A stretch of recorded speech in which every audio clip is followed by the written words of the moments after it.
This is a sight I have not seen for quite some time. Tadpoles happily swimming in water.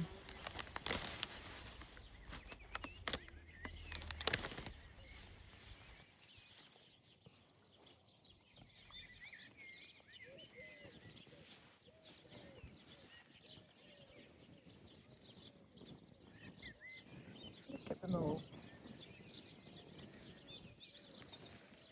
Attached to the rock.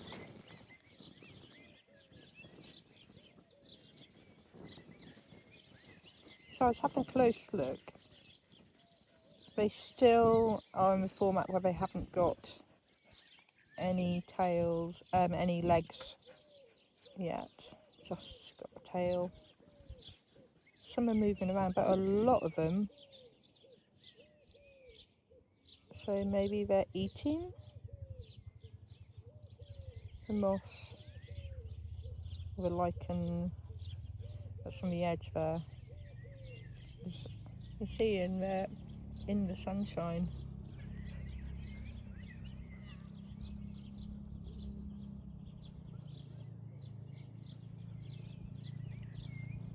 I wanted to share this with you as part of Forager's feedback.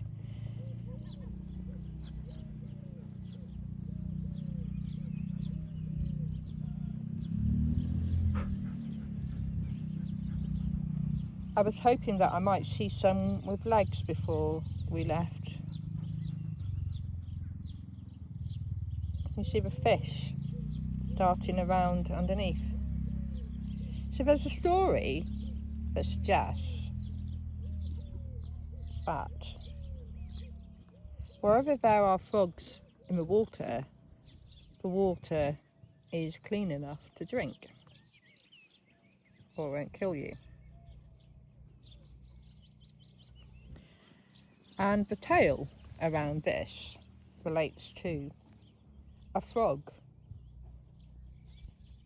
coming across Jesus Christ being crucified, and how the frog asked Mary why she's crying, and she said, because my son has just been killed. And the frog said to her, I had 10 of my young in a rut on the lane, and a cart ran through the rut and killed my 12 children, and you don't see me crying. And seemingly this was accepted well by Mary, who stopped crying. And the story says that she was happy with this exchange and said to the frog to take a blessing that wherever the frog lived, there would be clean water. Has anybody heard that tale before? It was a new one to me. An interesting perspective on the world, don't you think? You may have heard that plantain is very good for dealing with wounds, and one of the things that it's particularly good at is if you've been bitten. And I've been using it recently to manage midge bites in Scotland.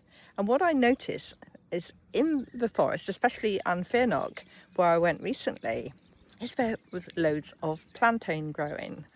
And I wondered whether it was one of those natural things, because there were areas that hadn't been interfered with, whether the plantain grows where there will be lots of midges. Now, if any of you have any thoughts or knowledge on that, please let me know. And I used the leaf from a plantain and broke it down like a burdock. And or you could make an alternative. All right, Bumble is being a real knob at the minute because he's winding himself around a tree just as I'm trying to do this. You know how much Bumble likes to make his presence known. And here, where the tadpoles are, there's a number of plants that I'm going to show you. We've got foxglove around the edges. That looks like charlock, which is wild mustard. And I mentioned the plantain. If you're looking for plantain, when it's seeding, it's a brown head with a creamy flower coming off it.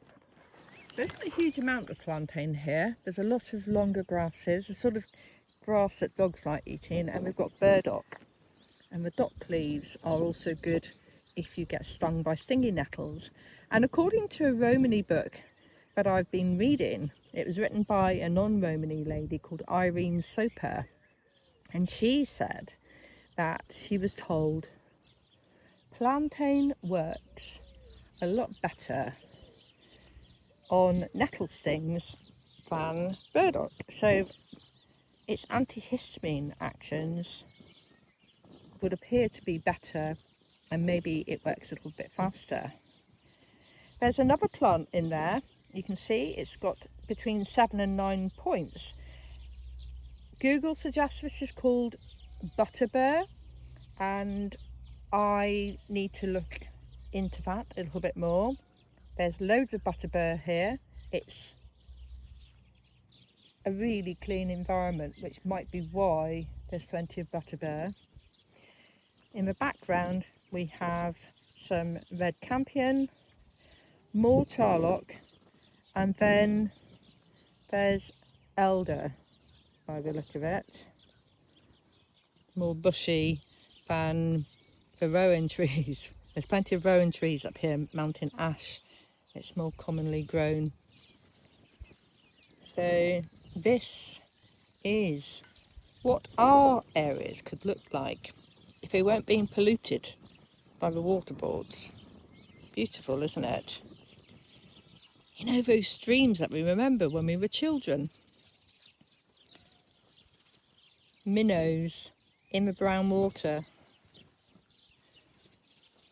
I do wonder, what are we going to do about the pollution of our rivers?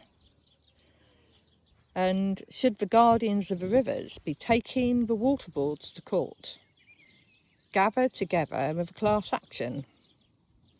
We all drink the water that's in the United Kingdom, so surely it should matter enough to you for you to do something about it, and it shouldn't just be a small handful of people.